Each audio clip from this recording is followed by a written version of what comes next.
Don't forget to like the video, share your thoughts in the comments section, and subscribe to the channel to stay updated with our latest stories. Clara once believed her marriage to David was unshakable, a foundation built on trust, shared goals, and quiet devotion. From the outside, everything looked perfect: the modest home they'd crafted together, the anniversary photos neatly framed on the wall, the steady rhythm of routine. But over time, that routine became a prison. The warm smiles turned into brief nods, conversations dwindled to checklists, and intimacy became a distant memory. David, ever the provider, buried himself in work, convinced that stability equaled love. But Clara felt it, the slow erosion of connection, like sand slipping through her fingers.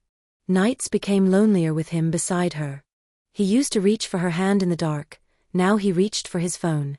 Clara didn't know when exactly the distance began, only that it had grown into a canyon she no longer knew how to cross. She told herself this was normal, that all long-term relationships lose their spark. But deep down, she craved something more, an emotional spark, a look that lingered, a conversation that felt alive. And while she hadn't yet strayed, a seed had been planted. The illusion of a stable marriage was beginning to crack, and she felt it in her bones: something was missing. It started innocently, as most dangerous things do. Clara had been encouraged by a friend to attend a professional development seminar hosted downtown, something to break the monotony of her daily routine, maybe even reignite her passion for the marketing work she'd once loved. She didn't expect Liam to be there.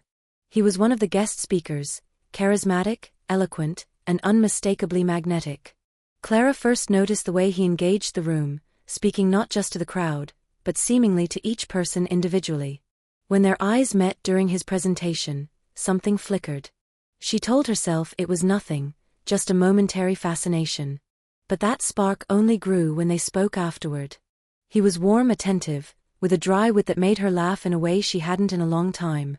Liam asked questions David hadn't thought to ask in years, about her passions, her dreams, her sense of self. They chatted over coffee, surrounded by the hum of conference-goers, yet to Clara, it felt like the world had quieted around them. She didn't feel guilty, yet. There had been no flirtation, no breach. Just a Konversation. But when she returned home that evening and found David asleep on the couch, TV remote still in hand, something twisted inside her. Her thoughts drifted back to Liam, his voice, his eyes, the way he had looked at her like she mattered. That night, she lay awake staring at the ceiling, wondering why a stranger could make her feel so seen when the man she loved barely looked anymore. Clara began to notice how often Liam's name crept into her thoughts, when she was driving, folding laundry, even mid-conversation with David. What disturbed her most wasn't the frequency, but how natural it felt, like Liam had filled a space she hadn't realized was empty. At work, she found herself checking her phone more often, rereading his emails, waiting for the ping of a new message. It was always professional, questions about a proposal, thoughts on a marketing trend, but each message carried a subtext she couldn't ignore. One afternoon, a message came in that read simply, "Lunch tomorrow?" No pressure, just good company. Clara stared at it for a long moment, her heart thudding louder than it should. She told herself it was harmless. She could use a break, and it wasn't like David would notice. He'd been working late all week, buried in spreadsheets and client calls, barely present at dinner. The next day, when Clara walked into the small Italian café Liam had chosen, she was greeted with a warm smile that lit up his entire face. Conversation flowed effortlessly, laughter coming easily. She told him things she hadn't said aloud in years, how she used to paint, how she once dreamed of starting her own firm, how she felt like she was fading in her own life. Liam listened, really listened, and when she returned to the office, she felt lighter, and heavier all at once.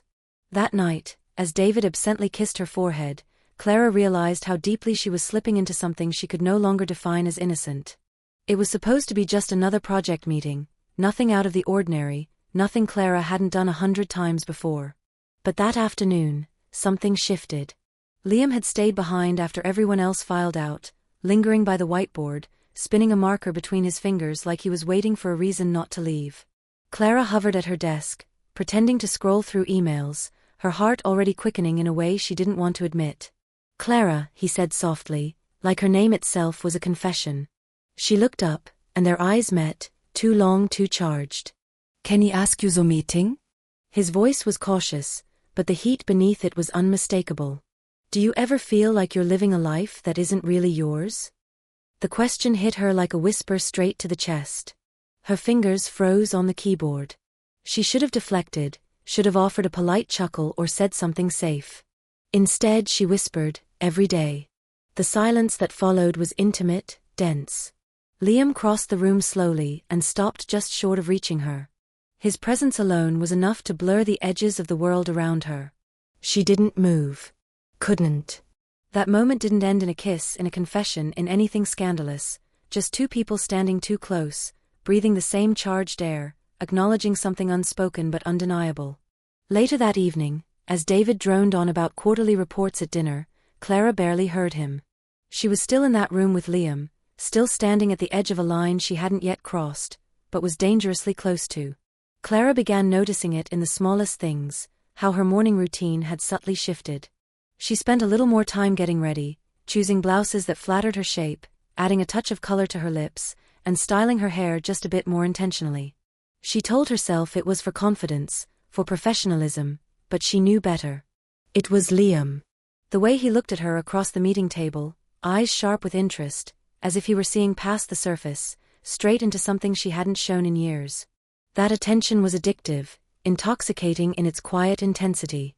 And it made her painfully aware of what was missing at home. David, once so full of curiosity and affection, now existed in a haze of work calls, unread emails, and worn-out dinner conversations. When he kissed her goodbye in the mornings, it felt like a habit, not a choice. His words were kind, his actions steady, but the spark was gone, and Clara was tired of pretending not to miss it.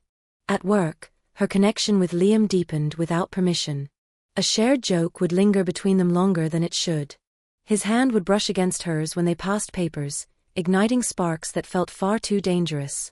There were no declarations, no illicit touches, just a growing hum beneath the surface, a current she couldn't turn off. And each time Clara returned home, to the quiet of her marriage and the weight of routine, the contrast grew starker. Something inside her was waking up, and it frightened her. It happened on an ordinary Thursday, the kind of day that should have passed unnoticed. But something in Clara had already shifted. She'd stayed late at the office to finish a report, knowing Liam was there too, knowing, maybe hoping. The building was quieter than usual, the hum of the fluorescent lights and the muted sounds of keyboards the only companions. When he walked into her office holding 2 cups of coffee, she didn't look up right away. But she felt him, his presence like a whisper against her skin. "You looked like you needed this," Liam said, setting the cup down gently beside her. She thanked him with a soft smile, but neither of them moved.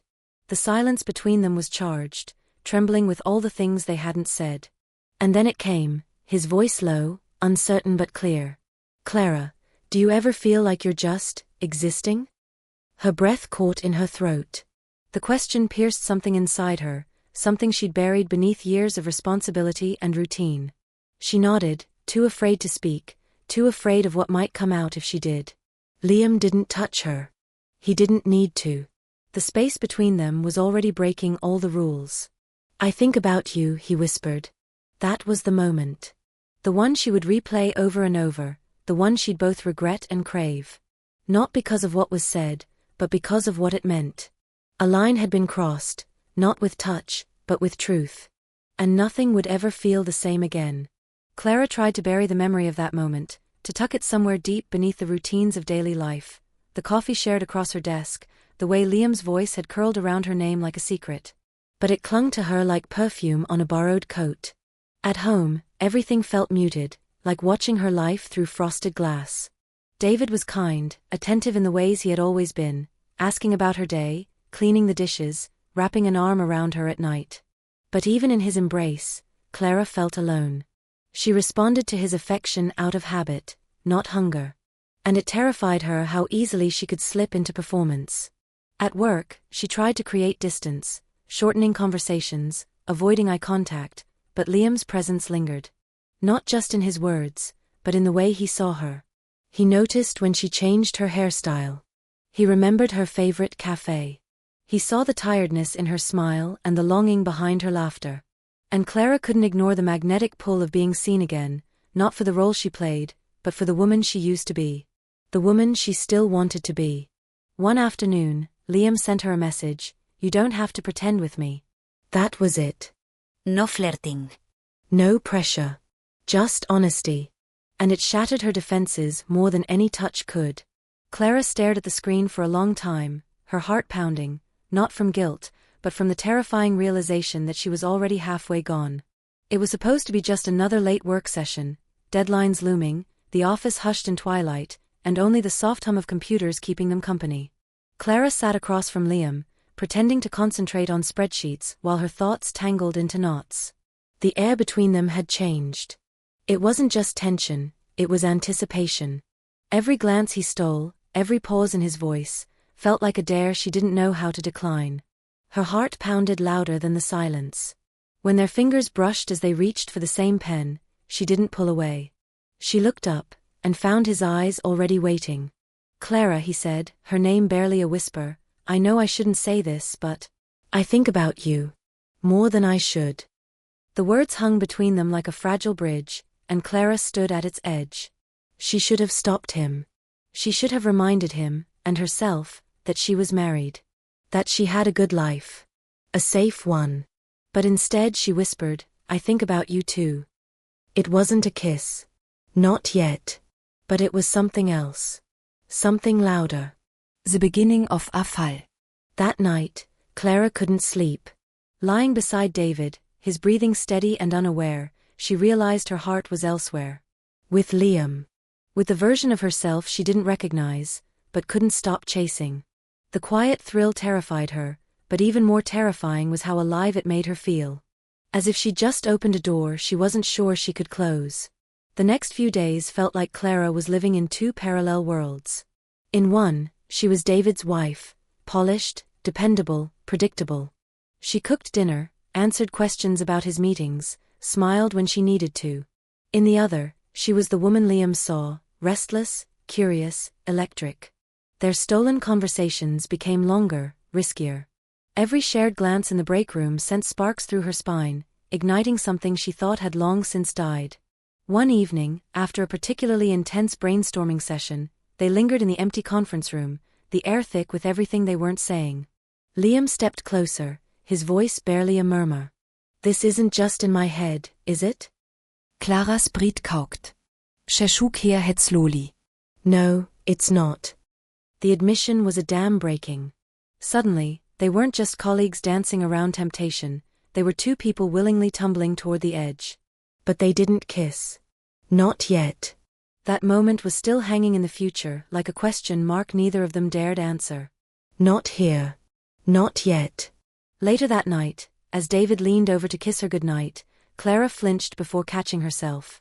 He didn't notice. Or maybe he did, but chose not to. The guilt twisted inside her, not because she had betrayed him physically, but because she had already crossed the emotional line. She lay awake staring at the ceiling, haunted by the soft look in Liam's eyes, and the terrifying truth that she was falling, fast, willingly, helplessly, and she didn't know how to stop. Or if she even wanted to. The kiss wasn't planned. It wasn't part of some grand decision Clara had made or a deliberate betrayal. It was a moment, raw and real, born from a silence too heavy and a tension too thick to ignore. It happened in the quiet of Liam's office, after hours, while the city glimmered beyond the windows. They were standing too close, again, and she had meant to say goodnight, meant to walk away like she always did. But this time, Liam didn't step back. Instead, he whispered her name like a question and touched her cheek with trembling fingers. She looked up, heart thundering, and saw everything she had been missing in his eyes, presence, longing, a hunger that mirrored her own. And then he kissed her. Slow. Searching. As if he needed to memorize every breath between them. Clara melted into him before she could think, before guilt could scream louder than desire. For that moment, there was no David. No vows. No routine dinners or unanswered glances. Just the feeling of being wanted. Needed. Seen.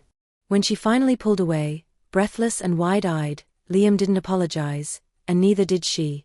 But as she walked to her car, her legs shaky beneath her, the weight of what she had done hit her like cold rain. She gripped the steering wheel, forehead against it, breathing hard. The line was crossed now. There would be no pretending anymore. What came next? She didn't know. But one thing was certain, nothing would ever be the same again. Clara woke the next morning to the soft light pouring through the blinds, but it did nothing to soothe the storm brewing inside her. The memory of Liam's kiss lingered on her lips like a secret she couldn't wash away. She had barely slept, her mind an endless loop of guilt, desire, and confusion. David stirred beside her, murmuring something incoherent in his sleep, and she turned away quickly, her stomach knotting. The guilt was suffocating, wrapping itself around her chest like a vice. She had betrayed a man who trusted her, who still reached for her hand in the dark, not knowing that she had crossed a line in someone else's arms. At work, she avoided Liam's eyes. But it was impossible to ignore the way her body reacted when he entered a room, how her pulse quickened, how her skin heated under his gaze. They didn't speak about the kiss. Not yet. But the silence between them was electric, dangerous. Every shared glance was loaded, every accidental brush of fingers sent a shiver through her spine. The guilt didn't erase the truth, she wanted him. She wanted more. But at home, Clara tried harder than ever. She smiled more, kissed David with deliberate tenderness, laughed at things that didn't quite reach her eyes. She hoped he wouldn't notice the shift, the fracture beneath the surface. But deep down, Clara knew she was balancing on the edge of something irreversible. One more step, and she wouldn't just be lost, she'd fall. And maybe, she wasn't ready to stop herself. It was a quiet Thursday evening when Clara finally broke. The weight of everything, her guilt, her confusion, the ache of unspoken emotions, had been simmering beneath the surface for too long. David was in the kitchen preparing dinner, humming softly as he chopped vegetables, utterly unaware of the storm inside her. Clara stood at the doorway, watching him, feeling like a stranger in her own life. She had spent weeks pretending, performing love rather than living it. The intimacy between them had become mechanical, their laughter rehearsed. She still loved David, or maybe she loved the memory of who they used to be. But whatever it wasn't enough to silence the voice inside her, the one that whispered Liam's name in the stillness of night. She stepped into the kitchen and reached for a glass of water, her fingers trembling. "David," she said, and he turned to her, smile fading slightly at the sound of her voice. "Can we talk?" The words were simple, but they carried the weight of an avalanche. He nodded, concern flickering in his eyes. "I haven't been honest with you," she began, her voice tight, trembling. "There's someone, at work. Nothing's happened. Not really. But I've let it go too far, emotionally." Sie längse fell like a guillotine. David stared at her, wounded, stunned. And in that moment, Clara realized the cost of her longing, for connection, for excitement, for something more. She had cracked the foundation of their marriage. Now, she could only wait to see if it would shatter. The days that followed were heavy with silence, measured words, hesitant touches, and eyes that avoided too much contact. Clara had made her confession, and now she lived in the uncertain aftermath, unsure if her marriage to David could be salvaged or if the fracture was too deep. She had severed contact with Liam, not with drama or a grand goodbye, but with a quiet message that simply said, "I can't do this anymore." His reply never came, and perhaps that was mercy. The weight of what she had nearly done, what she had emotionally already done, clung to her like smoke that refused to lift. Each morning she woke up beside David, unsure of whether the silence between them was healing or just the sound of two people drifting further apart. Then one evening, as they sat across from each other at the dinner table, David reached for her hand. It was hesitant, rough around the edges, but real. "I don't know how to fix this," he said. "But I want to try." Clara's throat tightened. That simple gesture, his vulnerability, his willingness to fight for something they had both let slip, unraveled her. Trying meant unlearning their routines, confronting the mess, and rediscovering why they chose each other in the first place. They started walking together after dinner, talking honestly, sometimes painfully. It wasn't romantic or easy, but it was real. And for Clara, that meant everything.